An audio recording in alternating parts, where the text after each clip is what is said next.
Muito além daquela serra que ainda azula no horizonte, nasceu Iracema. Iracema, a virgem dos lábios de mel, que tinha os cabelos mais negros que a asa da graúna e mais longos que seu talhe da palmeira. Bom, todos nós já ouvimos de alguma forma falar de José de Alencar, falar do romance Iracema. Quem foi José de Alencar? José de Alencar foi um escritor de 21 romances, foi um político, escreveu muitas crônicas e procurou traçar um painel temático bastante vasto sobre o Brasil do seu tempo. Ao se concentrar na obra indianista, na temática do índio e do selvagem, ele escreve 3 romances: o Guarani, Iracema e o Birajara. O Guarani, publicado em 1857, Iracema em 1865 e o Birajara em 1874. Nos 2 primeiros romances, o Guarani e Iracema, a temática do índio se dá quando ele já está em contato com a civilização e se abre mão da sua liberdade, da sua cultura, para se associar ao componente colonizador. E aí, o que significa, então, pensar em Iracema diante dessa trilogia que ele escreveu e que tem tanta fama e até hoje nós estamos lendo? Iracema é um romance de um enredo muito simples. É a história de uma índia que está em contato íntimo com a natureza e, em determinado momento, chega um português chamado Martim e a vê totalmente entregue à natureza. Ele se encanta com a beleza dessa índia. Ela se assusta ao ver esse português, ao se ver sendo observada, sendo admirada, e lança uma flecha que ataca, que fere o rosto de Martim. Mas Martim não reage. Ela, então, cura essa ferida que é feita, leva Martim para a sua tribo, a tribo dos Tabajaras, e para a cabana do pajé Araquém, que era o pai dela. E lá eles ficam mais próximos. E o Martim passa a desejar Iracema, mas ela era interditada, porque ela era sacerdotisa dedicada a Tupã. E como sacerdotisa, ela tinha que se manter virgem. Isso, porém, não foi empecilho para ela pegar Martim e levar para o bosque da Jurema, e lá eles têm a primeira noite de amor. Mas em nenhum momento a narrativa fala isso.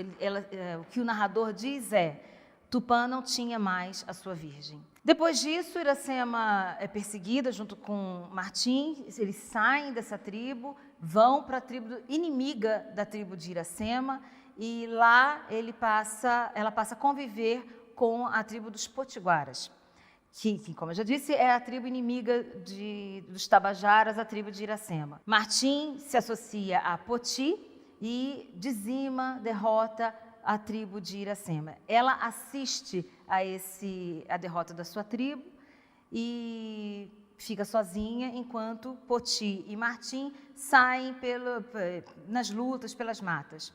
Ela está grávida e dá à luz sozinha, triste e abandonada. Dá luz a Moacir, que ela diz que vai dar esse nome porque era o filho da dor. Triste e abandonada, ela não consegue amamentar o seu filho. E com isso, ela, depois de tentar amamentá-lo, ela falece. Quando Martim retorna, pega o seu filho, vai embora e retorna 4 anos depois. E é quando a narrativa, na verdade, começa. A narrativa começa nesse retorno de Moacir à sua cidade natal. Então, é um enredo simples, mas tem uma construção narrativa muito preparada, muito preocupada com o leitor e com a condução da história que está sendo narrada. Isto quer dizer que José de Alencar era um escritor de ação programática. Ele escreveu seus romances para pensar o romance brasileiro e a nacionalidade. Vai carregar a linguagem da obra de elementos da natureza. Vimos aqui verdes mares, bravios, vai colocar adjetivos para essa natureza que dão ar de grandeza, de heroísmo para a própria natureza. Vai pensar a nacionalidade pelo engrandecimento, então, da paisagem e idealização do passado. É nessa idealização, então, que está o índio. Mas o índio e Iracema, eles são todos totalmente caracterizados por referências que saem da terra. Muito além daquela serra que ainda azula no horizonte, nasceu Iracema. Iracema, a virgem dos lábios de mel, que tinha os cabelos mais negros que a asa da graúna e mais longos que seu talhe da palmeira. Vejam que Iracema ela é caracterizada em comparação, uma espécie de aproximação dela como da natureza. Ela é uma filha da mata, uma filha da floresta, mas não só é uma extensão da natureza, ela se sobrepõe à natureza. Os cabelos mais negros que a asa da graúna. O favo da jati não era doce como seu sorriso, nem a baunilha recendia no bosque como seu hálito perfumado. Uma mulher cujos encantamentos são extraídos da paisagem. Essa grandiosidade, esse gigantismo de ordem paisagística que nós temos na nossa literatura foi bastante incentivada pela narrativa de Alencar, que escreve um romance tanto para enaltecer o selvagem que é idealizado, quanto também, e ao mesmo tempo, enaltecer a natureza, porque é da natureza que foram extraídos os mitos pátrios. Então, por isso é uma imagem bastante positiva, um roteiro pitoresco e exótico que José de Alencar vai construir em todos os seus romances indianistas, mas principalmente em Iracema.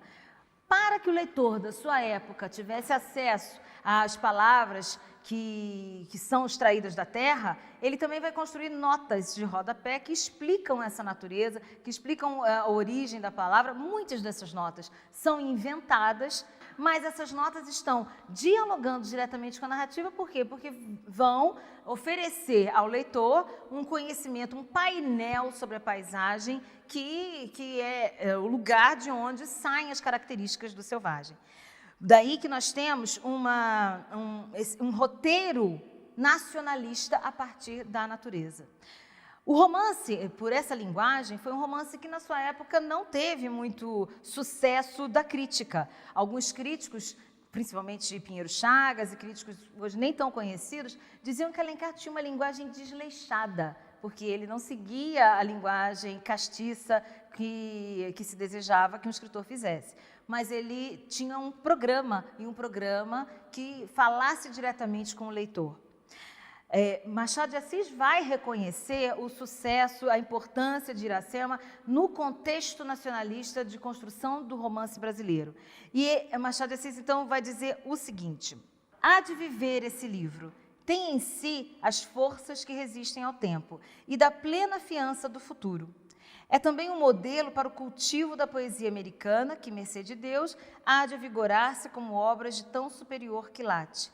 Que o autor de Iracema não esmoreça, mesmo a despeito da indiferença pública.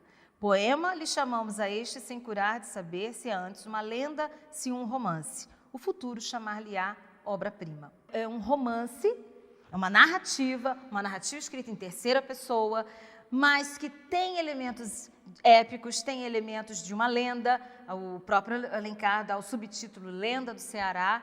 É um romance que lida com vários referentes da cultura ocidental e do exotismo, que estava extremamente em voga, na moda na época, mas Alencar faz tudo isso para quê? Para construir um mito pátrio, para formar uma literatura brasileira e oferecer aos leitores do seu tempo uma obra que pudesse falar diretamente com a linguagem desse tempo. Por isso é um livro curto, como ele queria. É um livro de linguagem extraída da natureza e que fala de Iracema como uma personagem sobre a qual até hoje nós ouvimos falar. Até hoje nós estudamos, nos debruçamos sobre ela, porque ele soube ir ao encontro do desejo dos seus contemporâneos. Além disso, é uma obra que tem como afinada com a ideologia da colonização, que Moacir, que é o filho de Iracema, tem a representação de ser o primeiro brasileiro.